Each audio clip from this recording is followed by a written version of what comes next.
Good morning everyone! Kumusta po? Today is Friday and it's a holiday. Holiday po dito sa amin ngayon sa Pilipinas. Actually, buong Pilipinas po holiday. At kahapon pa kami nag-holiday dahil kahapon is Magalang Day. Yan. So, si Amon wala po ngayon dito, nasa phase 1 dahil meron nagpa-practice po sila sa primary. At bukas na po yung presentation nila. So maghapon yun doon hanggang nag-start sila ng 9 o'clock until 2 o'clock. Yan. So samahan nyo ako mga friends dito sa kusina ko, sa munting kusina ko dahil nagluluto po ako ng munggo. So ito po yung menu namin today. Munggo. So, bali, ang munggo ko, hahaluan ko siya ng kalabasa. Yan, pinabili ko talaga yung kay daddy. Tapos, mayroon din siyang nabiling okra. Ay, ito, lalagyan ko rin siya ng okra kasi ang daming okrang nabili niya. Mura lang ating okra.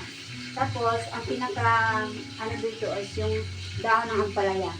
Kasi ang dahon ng ampalaya is the best talaga siya sa munggo. Yan. So naalala ko pala, ngayon lang tumugma yung pagluto ko ng munggo. It's Friday. Kasi most of the time, pag nagluluto ako ng munggo, is either Saturday or Monday. Pero ngayon, naalala ko, it's Friday talaga. Yan. So, perfect talaga siya. Yan. So, at the same time po, nagprito ako ng isda. Mayroon na ako nagprito dito yung dalawa. Yan. Ito yung isda namin. Dalagang bukid po siya. Yan. Kasi yung dalagang bukid, prinito po siya kasi si Amon hindi ko makain ng hindi pritong isda.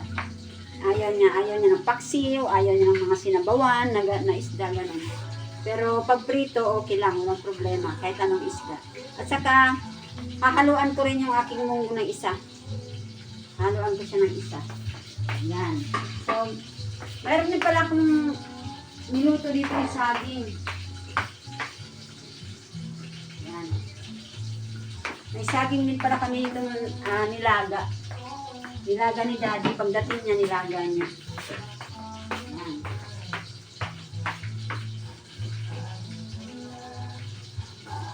So, bali, itong saging na to, merienda na namin ito mamaya.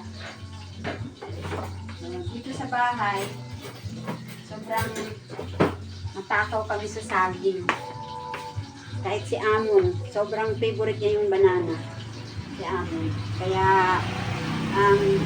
most of the time, meron kami talagang saging dito. Pag hinog na, hindi na namin talaga siya niluluto. Pero pag pwede pang lutuin, niluluto namin. Kasi, mas masarap.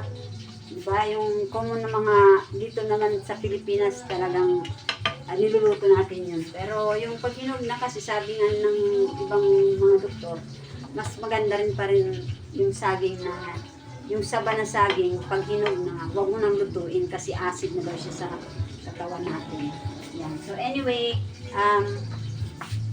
kukunin ko rin yung saging para medyo hinog na rin yung iba. Medyo hinog na rin yung iba.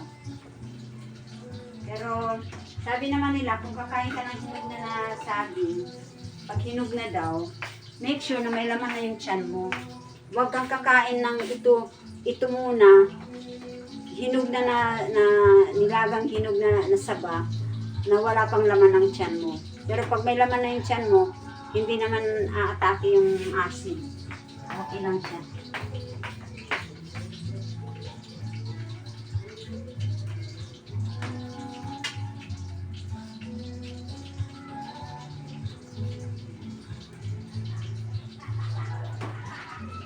Tinuro namin to kay Amon na pwede siyang kumain ng hinog na saging basta hinog na saging na niloto. Basta yung may laman na yung tiyan niya.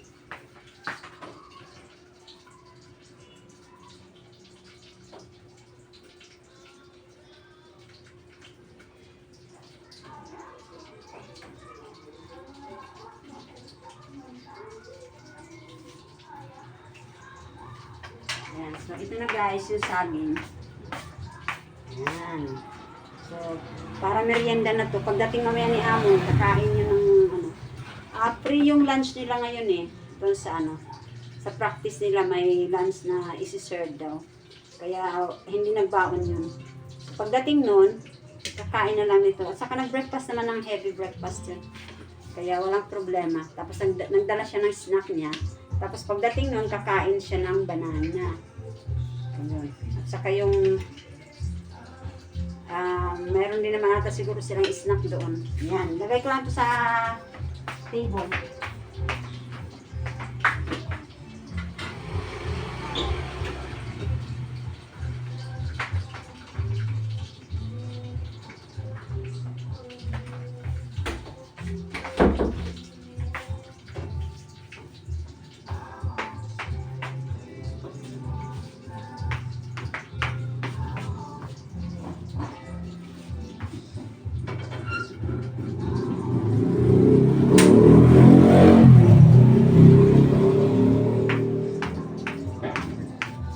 Samahan niyo ako guys magluto, no?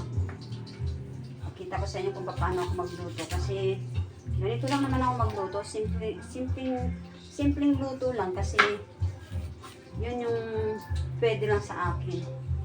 Hindi ako pwedeng mga maaarting luto dahil sa bagay, ang munggo naman hindi naman maarting luto yun eh. Simpleng luto lang naman talagang ang munggo. Yun, nilalaga ko ngayon yung ano, yung munggo. Ngayon ko pa lang siya nilaga. Kasi hindi naman siya gano'ng katigas. Hindi naman malambot lang naman yung munggo. Hindi ko na siya ginigisa. Bali, diretso na yun. Pagkalaga ng munggo, ilalagay ko na yung sibuyas. Para walang mantika. Ayaw ko nang mantika. Tapos, hahaluan ko siya ng isda. Ganun lang siya kasimple. Hahaluan ko siya ng isda. Tapos, pakukuluan ko siya. Marami ako gumamit ng sibuyas. Kasi sabi nila maganda daw yung sibuyas talaga. Tingnan mo yung mga ano, yung mga Indiano. Mahilig sila sa sibuyas. Kaya ano, medyo safe sila sa mga ganong basta sabi kasi nila yung sibuyas na talaga healthy. Ako naman wala namang problema sa akin yung sibuyas. Mas gusto ko nga ang sibuyas na mas marami pa. Naalala ko nga dati nung dalaga pa ako, nag-boarding house pa ako. Pag wala kaming ulam ng Sunday, mag-aadobo kami ng sibuyas. Yun lang ang ulam namin. Kasi ayaw na namin bumili. Kung anong available, yun lang yung ano namin. Sa boarding house. Masarap siya. Basta adobong sibuyas. Ewan ko guys, nakatikim na kayo ng adobong sibuyas. Basta ako, nakatikim na ako ng adobong sibuyas. Dahil ginagawa namin yan sa boarding house. Boarding house namin.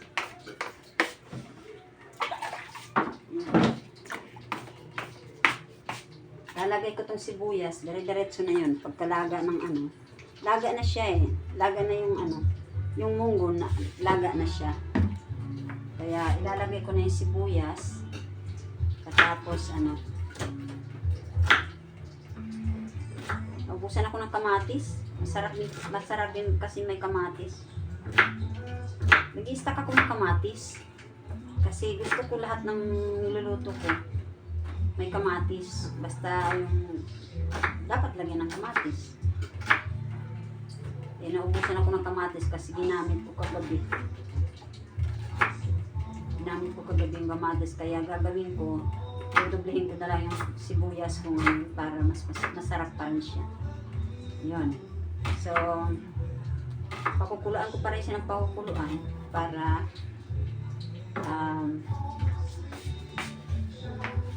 mas ano siya,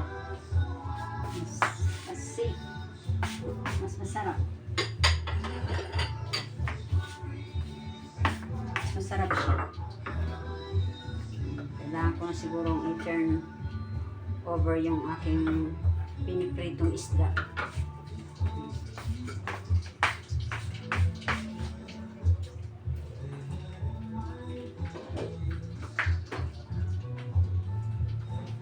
By the way guys, pag nagluluto kasi ako ng lunch, gusto ko kasama na yun para dinner namin, para yun na pabalik-balik. Tuloy-tuloy na. Nakakapagod kayo magluto minsan.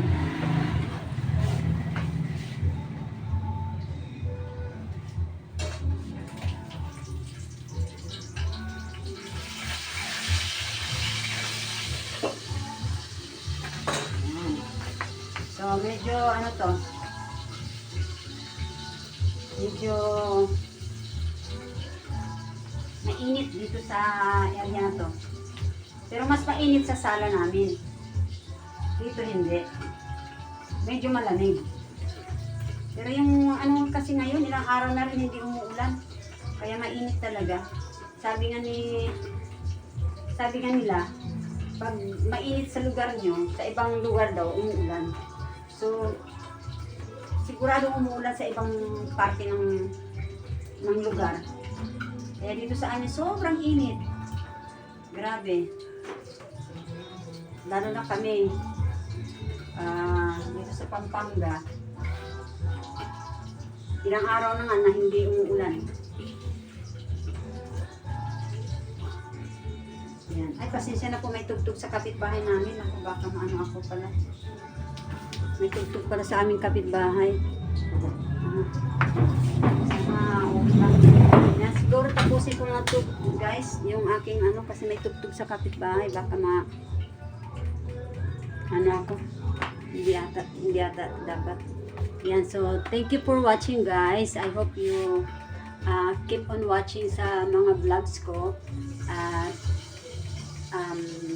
I hope na mag-ingat din po ang lahat. Katulad yun ang sabi ko, usong-usong ngayon ang sakit, lalong-lalo na ngayong tag-ulan, mainit, maulan, mainit, tapos biglang, yun, mainit, biglang uulan, katapos yung mga tao nagkakaubo, nagkakasipon. May COVID na nga daw uli eh. May COVID, pero yung COVID kasi ngayon, hindi katulad yung dati na COVID na talagang makikita mo talagang parang worst talaga yun yung dati. Pero ngayon, kasi parang pag sinipon, yun na yun. Tawag nila dun, COVID na. Pero madali na lang naman ang ano nun. Madali na lang naman daw gamutin yun. Parang ano na lang, normal na lang. Yan. So, tapusin ko lang to guys. Kasi, yun na nga, ang kapitbahay namin nagpapatugtog, dinig na dinig. Kaya, yan. Thank you for watching. And have a good day everyone. Bye-bye. Pag hindi pa kayo nakapag-subscribe, paki-subscribe naman po. At paki-like na lang po sa aking channel. Thank you po. Bye-bye. Bye-bye po. Bye-bye.